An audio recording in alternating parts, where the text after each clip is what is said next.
Game time. Put me in, coach. Today we are talking about Russell Westbrook. It's Father Time finally tapping him on the shoulder. And is it time for him to make adjustments? Yes. Please make these adjustments. Stay tuned. Also, we're going to talk about a potential trade that the Lakers could make. And this is being rumored by ESPN. So I don't know how true it is. But if this is true, this sounds like a no-brainer. It is something that you really have to think about. Okay, and it involves Jeremiah Grant and the players and the things that are involved. Once again, no-brainer, but I have good news and bad news, and it all concerns Kyrie Irving. Are you guys looking forward to seeing Kyrie Irving return to play? Yes, we are revisiting this because I hear the analysts and the people still on the wrong side of this conversation. Before we get into this video, I need you guys to do me a huge favor. Like this video, subscribe to the channel, and share this video like an assist because here we are talking basketball. So you're going to get commentary, highlights, and most importantly, we're going to cover the biggest stories in the world of basketball. So without further ado, let's get right into the video. Russell Westbrook, please make adjustments to your game. I heard Russell Westbrook say, man, people are expecting me to score 25 points, 15 rebounds, and have 15 assists. Russ, I strongly disagree with what you're saying. Here's the reason why. As a Lakers fan, all we care about is championships. We want you to bring the turnovers down, make smarter decisions, get under control. Actually, here's a great stat line for you because as a Laker fan, we understand that we have LeBron and AD. So you scoring 25 points plus LeBron's 25 to 27 and AD's 20 to 25 points, that's 75 points amongst three players. That's kind of hard to do and hard to average. Realistic stats, 15 to 20 points, 15 to 20 assists. And I don't think people really care that much about your rebounds. 5 to 10 will do. We don't care that much about your rebounds. We care more about how many times you're turning the ball over, how many times you're throwing the ball out of bounds. If you're going to continue to miss dunks and layups and jump shots, we prefer that you actually pass the ball and play defense. That's what we want from you, Russ. That's what we thought we were going to be getting. When we say let Russ be Russ, we want to see the 20-20-20 Russ. That's what we want to see. But the most important thing is the 20 assists. We don't care about the 20 points. It could be 15 points. It could be 7 rebounds. All we care about is the assists because that means we have team chemistry. Now, the chemistry that I did see was with LeBron and Russell Westbrook. It looked like LeBron figured out that Russell Westbrook is going to jump to make every single pass. So LeBron made sure to cut or backdoor when Russ had the ball. Now, what I have seen Russ do much, much better in against the Rockets is if he doesn't have the driving lane, he's finally starting to bring it back out or retreat just a little bit. This opens it up for a guy like LeBron James to cut to the basket, which he did connect a few times.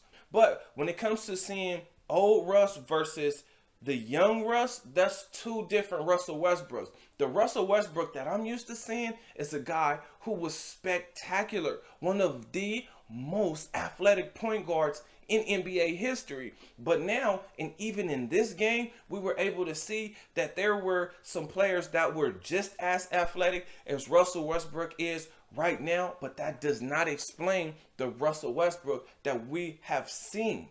Now, if you guys are being introduced to Russell Westbrook right now, you think that this is the Russell Westbrook that has always existed.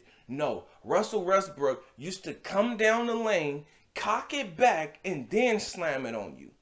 In a regular offense, not just on a fast break, whereas now we're seeing him miss dunks and layups, and not even spectacular dunks, just regular dunks. He's missing those things, which is bringing his shooting percentage down. And then even when he's going for these layups, he's going up as if he's going to dunk, but then he runs out of space, and there comes the misses and the turnovers. So That's an easy adjustment to make. The other adjustment that you can make if you really want to score more points is get with a freaking shooting coach, because your shot is not completely broken, but you need to consistently get your fingers down.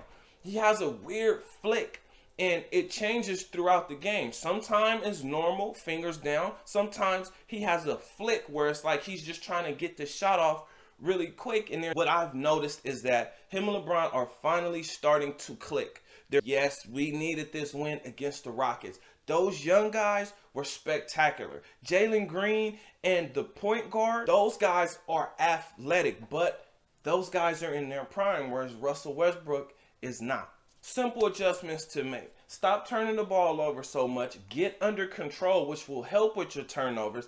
Get with a trainer, a shooting coach, somebody who can consistently get your jump shot to look the same every time.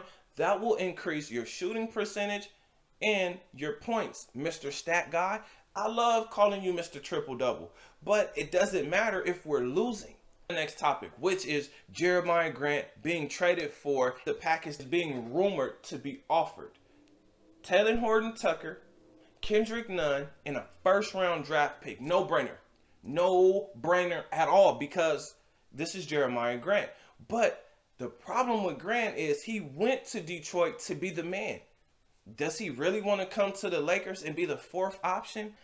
I don't think so. Now, he does have the ability to actually win more games and get to the playoff, get some playoff experience, maybe even a championship. But is he going to bring defense, energy, and effort? Is he going to bring those things? Because if not, it turns into something that you definitely have to think about. Would I like to have Jeremiah Grant on the team? Absolutely. The guy is amazing. A 6'9" guy who can pretty much do it all, shoot, dunk, and play some defense and bring you energy and effort. Because in his younger days, when he played with Russell Westbrook in OKC, he was actually doing those things. When he went to go play with Denver, he picked up a little bit more of a scoring load, and then they traded for Aaron Gordon, and that's the reason why Jeremiah Grant got out of town, mainly because he wanted more money. And he wanted to show off why he wanted that money. Now, we're going to move into the good news and the bad news.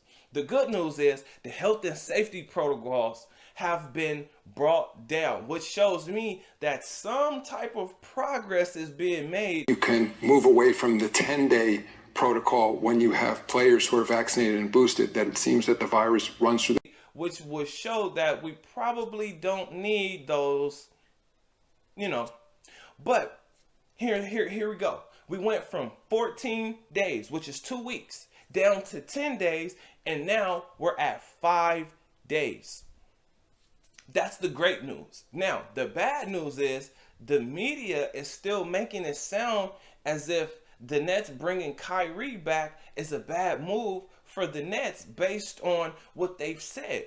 Meaning, oh, we're not gonna stand for this. Kyrie, if you're not gonna go get vaxxed, then you can't play.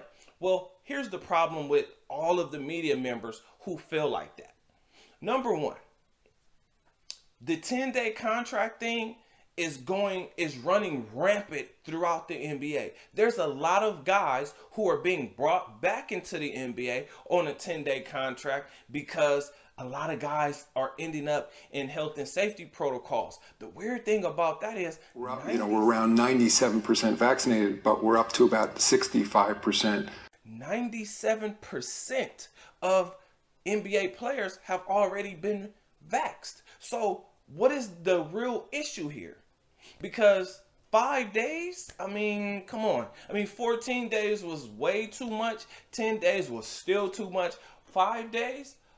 I don't know if you guys see any progress, but that should show you some type of progress to go from 14 to 5. The reason why I disagree with the media members who feel like Kyrie should still be sitting out is they make it sound as if the Nets are business.